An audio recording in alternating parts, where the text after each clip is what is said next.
આમોદ તાલુકાની આશરે 95 જેટલી આંગણવાડી બહેનોએ ધરતી બારા જનજાતીય ગ્રામ ઉત્કર્ષ યોજના અંતર્ગત સોંપાયેલી નવી કામગીરી સામે બળકો પોકાર્યો છે। આ બહેનોએ તાલુકા વિકાસ અધિકારીને રજૂઆત કરીને સ્પષ્ટ જણાવ્યું છે કે નવી જવાબદારીઓનું પાલન કરવું તેમના માટે અશક્ય બની ગયું છે। આંગણવાડી બહેનોના જણાવ્યા અનુસાર તેઓ પહેલેથી જ બાળકોનું પોષણ, આરોગ્ય ચકાસણી, શૈક્ષણિક પ્રવૃત્તિઓ અને રેકોર્ડ મેનેજમેન્ટ જેવી અનેક દૈનિક ફરજો નિષ્ઠાપૂર્વક નિભાવી રહી છે। હવે નવી યોજનાના ડિજિટલ કામો ઉમેરાતા રોજિંદા કાર્ય સાથે તેનો ભાર સહન કરવો અત્યંત મુશ્કેલ બની ગયો છે। બહેનોએ ફરિયાદ કરી છે કે અનેક ગામોમાં મોબાઈલ નેટવર્ક અને ઇન્ટરનેટની ભયંકર અછત હોવાથી ઓનલાઈન કામગીરી કરવી શક્ય નથી। આ સમસ્યાના કારણે આંગણવાડી બહેનોએ સર્વસંમતિથી મોબાઈલ સિમ કાર્ડ દ્વારા ઓનલાઈન રિપોર્ટિંગ બંધ રાખવાનો નિર્ણય લીધો છે।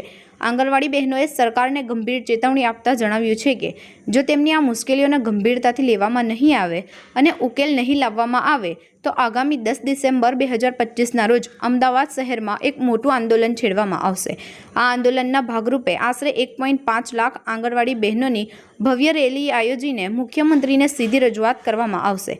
બહેનોએ સ્પષ્ટતા કરી છે કે આ આંદોલન કોઈ રાજકીય હેતુ માટે નથી, પરંતુ આંગણવાડી બહેનોના હિત, ન્યાય અને માન સન્માન માટેનો સંઘર્ષ છે। તેમની માંગણીઓ ન સ્વીકારાય તો આગામી દિવસોમાં ગુજરાતના આંગણવાડી કાર્યકરોનો આક્રોશ વધુ વધે તેવી સંભાવના છે। નમસ્તે।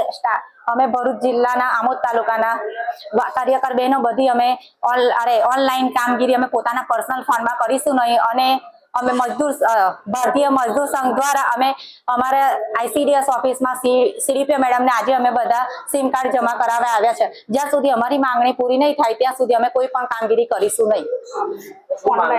માંગણી અમારી મોબાઈલ અમે અમારા પર્સનલ કામમાં મોબાઈલમાં કામ કરીએ છીએ તો અમને ફોન આપે એ લોકો પગાર જે કોર્ટે ચુકાદો કરેલો છે 27 મને આપેલો નથી, પગાર આપેલો નથી।